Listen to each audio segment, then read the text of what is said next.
Pig Jig. What a tune, what a guitar workout. If you're unfamiliar with Loose Change, I'd hardly be surprised. They were a Melbourne jazz rock fusion band from the late 80s. They only had one release to their names, a live recording, but they were made up of some of the monsters of the Australian music scene. Virgil Donati on drums. Virgil is of course now internationally renowned in his own right. He was in The State, which became Southern Sons.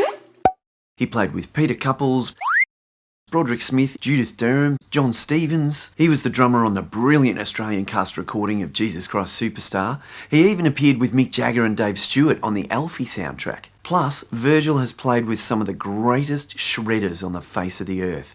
Tony McAlpine, Oz Noy, Steve Vai, Alan Holdsworth, our own Frank Gambale, Brett Garsed and Tommy Bloody Emmanuel. Joe Chindamo on keys. Joe Chindamo has played with jazz giants James Morrison and Vince Jones, international super drummer Billy Cobham, Olivia Newton-John, the Rock Melons, Peter Couples, and the one and only Tommy Emmanuel. Steve Hadley on bass. Steve Hadley has played extensively with Paul Kelly and Joe Camilleri's Black Sorrows, but also with Men at Work, The Seekers, Kate Sobrano, Vince Jones, Broderick Smith, Christina New, Renee Gayer, Ross Wilson, Stephen Cummings, Mark Seymour, Tex Perkins, everyone. And Mark Domoney, who wrote Fat Pig Jig. He has played on albums by Judith Durham, Merrill Bainbridge, Colleen Hewitt and Lisa Edwards. Now, I worked this song out by ear as a kid. A slightly older mate recruited me to his local jazz fusion band and he wanted to play like these guys, and he drove me down to Melbourne, took me to the Grain Store where I saw a couple of shows, and I was a cocky teenager who thought I could play pretty much anything.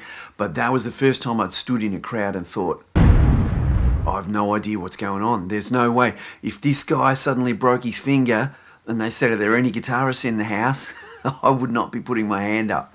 But the second time I went to see them, I took a little Walkman in my pocket and recorded the gig and went home and paused and played that tape so many times to work out Fat Pig Jig and teach it to the rest of the band. Now, all these years later, I finally tracked down the actual release by Loose Change and checked my earlier work, and I only had about 3 notes wrong, so I was going pretty well. Anyway, let's have a look at some of these patterns.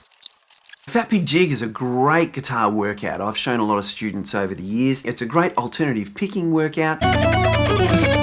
It's got a lot of chromaticism. It's quite pacey. It's almost 140 BPM, 16th notes. It's got those wonderful little sporadic phrases. And some great little shapes. There's a little bit of sweep picking in there. I'm a terrible sweep picker, but this song is just within what I can do. So let's have a look at a couple of those shapes. So the intro is all just A major, so it's a great little major scale workout.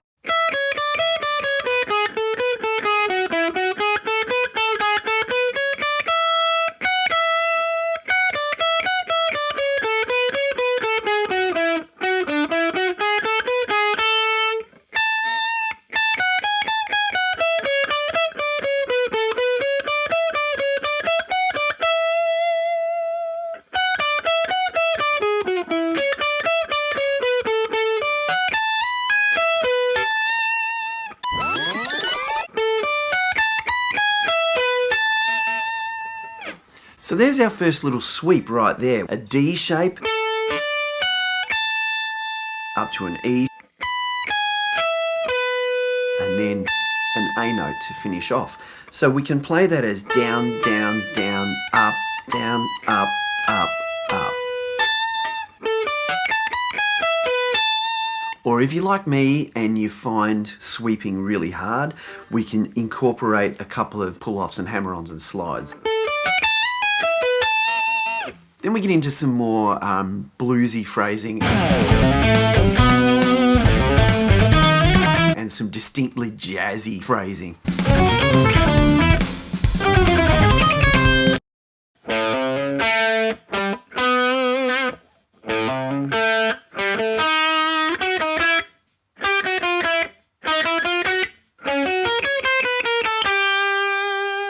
So again, Mark is using that same D chord shape for a sweep.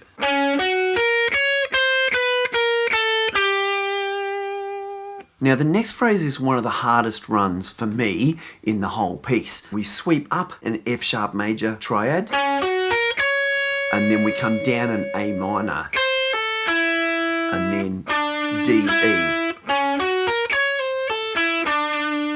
Then some more chromaticism. Then there's that really impressive sweeping ascent at the end that's actually not as hard as it sounds. So again, we're going to use that D chord shape, but this time we're going to slide into the third. So there's our D chord. It's an A up here.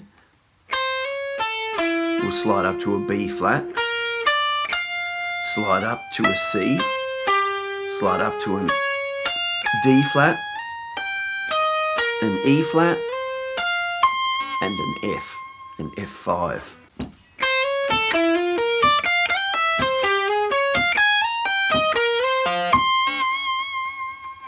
Then we've got that final crazy run that's really jazzy in how it's constructed, but it sounds so rock when the bass and the keys all play it in unison. So it starts in an A pentatonic shape, then we move up a fret,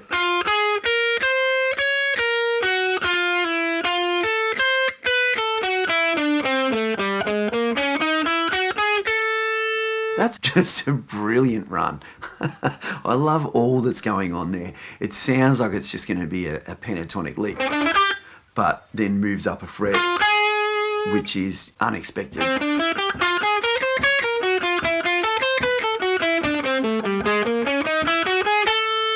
That is a great workout.